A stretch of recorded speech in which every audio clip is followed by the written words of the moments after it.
Got the engine back from the shop after about 4.5 months. I'm about to paint this cylinder head.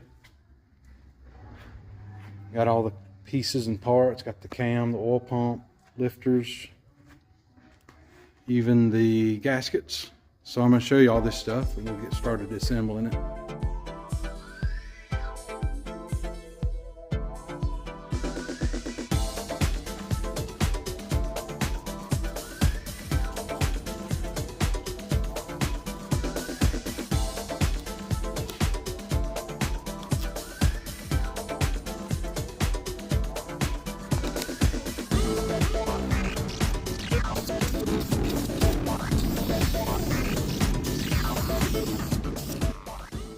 Thought about starting from the bottom and work my way up. This is the oil pan gasket. It's like a 4-piece situation, 2 sides, front and back.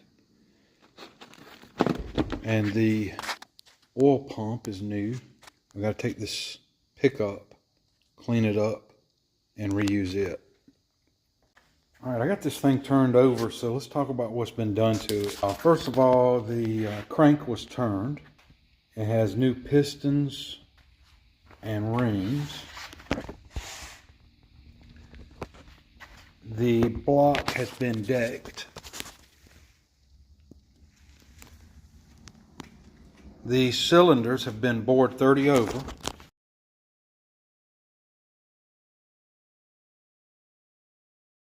The head was actually resurfaced.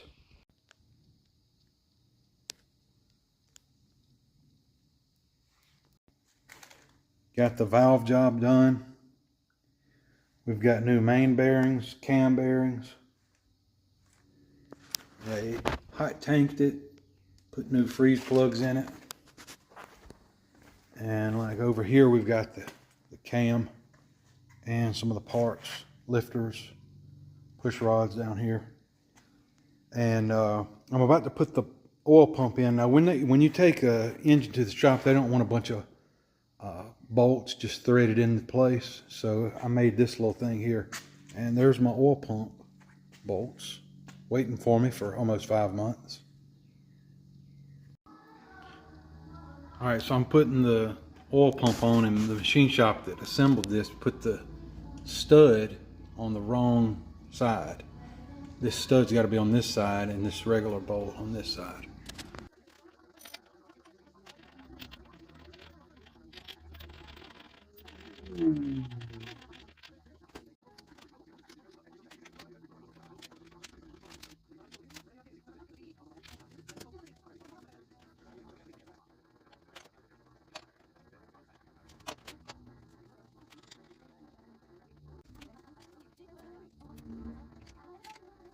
This is a massive mess. It's a real culture shock to how clean this stuff is now. I'm wondering if I hit this with a pressure washer, what would happen. So I did use the pressure washer, then I came back and used a little purple power and brush, and then topped it off with a little spray of brake cleaner. Now this will be painted. A few other parts painted up. And you might have noticed I painted these gold.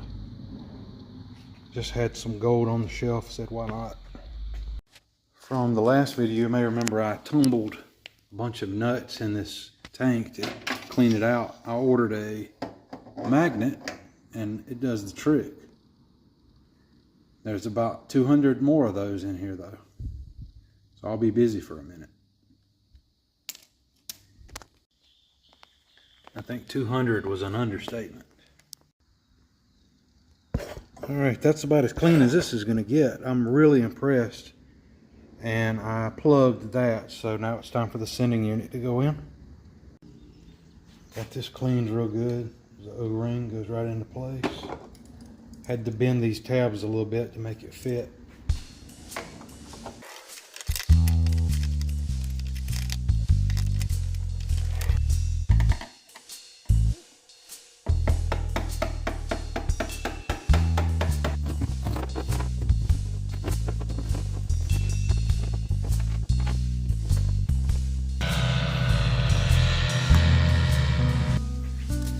Okay, I slid the cam in very, very carefully. I got to put the timing gear on, but in the meantime I was looking at this timing cover. The gasket kit came with a new seal here. Alright, so here's the deal, what I got to figure out. Put these timing gears on. Crank and the camshaft. I noticed in the kit they give you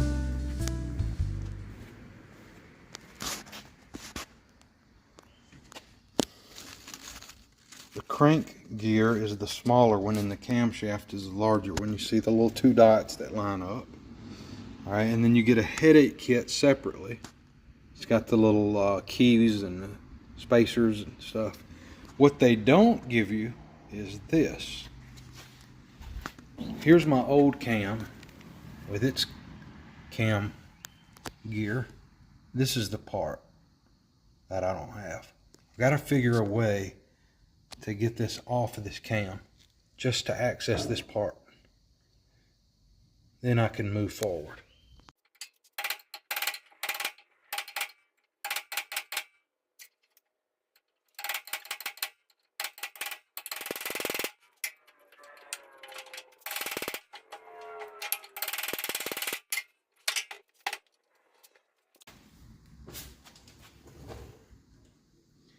Alright, I have got to get this cam retaining plate here off.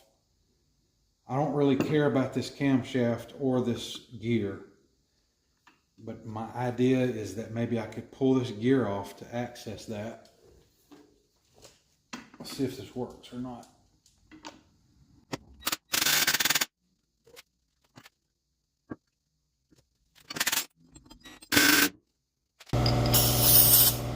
Things are about to get real ugly.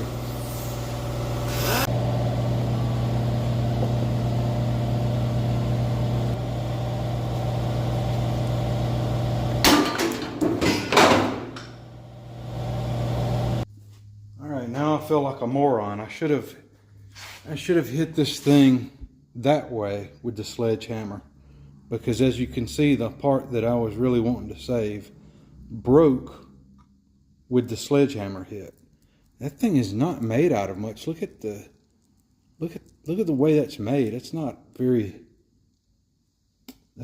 good steel. So anyway, after all that work, I've got to buy a new one. It's like 25 bucks or something. I'm realizing now this still wouldn't have come off anyway unless I cut into this metal, because this fiber gear has a metal core to it. So that still wasn't going to come out. Got to buy one. So everything I read about these front main seals says that the spring will be on the inside, facing the oil. But the one in the kit drives in this way and exposes the spring to the outside elements. So that makes me wonder, like, did they do that on purpose? Is it really okay?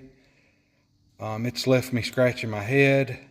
So I'm just kind of kicking back and thinking about it. I did order a different one. I'm hoping when it comes in, it's going to have the spring on the inside and I'll feel a little better about it. And with this mess here, everything is going wrong. So I'm going to drop back and punt, figure out some stuff, and then come back to it. In the meantime, I'm going to clean up some parts so that when I am ready, they'll be ready. This is the original starter off of the 240 Inline 6, and it had a chewed up gear on it right there. See that? It's bad. So we have a local shop, and he was able to put a new one on for just 20 bucks. And he tested it, and the starter is working. I found a seal that's a lot more like what I wanted. Master Pro 2942. So here's an old one. It's probably got the original seal in it. The spring is on the inside. Now this one's going to go in with the spring on the inside as well. You can see that.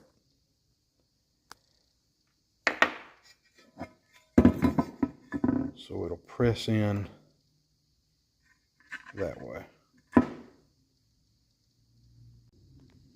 Alright, it's pressed in. All I did was just hit it with a block and a hammer, nothing fancy, but it's sitting just right. I feel for some reason so much better about this than that other one. I waited impatiently several days for this to come in. Couldn't move on until it did. So to get the cam gear on the cam, you have to freeze the cam and heat up in an oven this gear.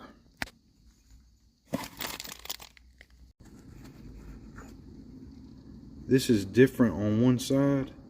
It's just, you have to put it on the right way. One side is chamfered and one side is just a perfect 90-degree angle.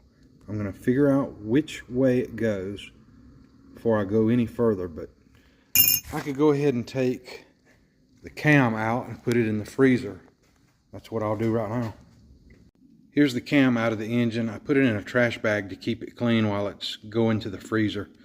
I found out that this beveled side of this, the beveled side faces the engine or the cam. Of course, this goes on. And you can see that the spacer is slightly thicker than the retaining, and that's how that works.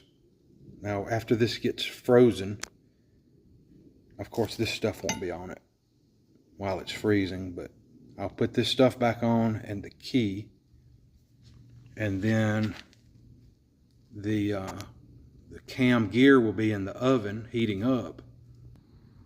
And because this is an interference fit, at that point it should easily go on with a few taps of a soft hammer. Also, I'll have to make sure that I don't put this on backwards. The timing dot is right here, and so that faces the outside. Fits just right. Chill out. While that cam's been in the freezer, I've been restoring a few parts, just painting them up, getting them clean, and got this part here, that starter, the coil, and the little bracket for the coil that goes down to the fuel pump. I did some research, and most people are putting the oven on about 425, so let's get this over with before my wife gets home and finds car parts in her oven. 425. In you go. So when this comes out, about 30 minutes from now, the cam will have been in the freezer for about 2 hours or more. So let's see if they mate together like that. Right, here's the hot part. Got myself a little wood block here. This is frozen. First, bevel side down. Then the retaining plate.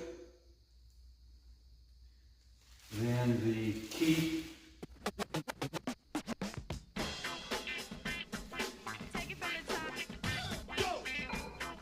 It only went on a tiny bit by hand, but after a few blows with the hammer, it went on maybe 75%. And I was uncomfortable hitting it any harder with the hammer, so I had a decision to make. Alright, so just then it wasn't going on all the way with the dead blow hammer. So I quickly, while this part is still cold and this part is still hot, I came into the garage, found a washer and a bolt. And I used an impact until the cam was flush with the gear. And back here, supposedly that has the right amount of play in it because of the spacer. In the next video, I'll probably put the the crank gear on, and then we'll slide the cam in, button up the front of the engine. So don't miss that. Go ahead and subscribe. Love to hear your comments, and I'll see you in the next video, probably a week from now.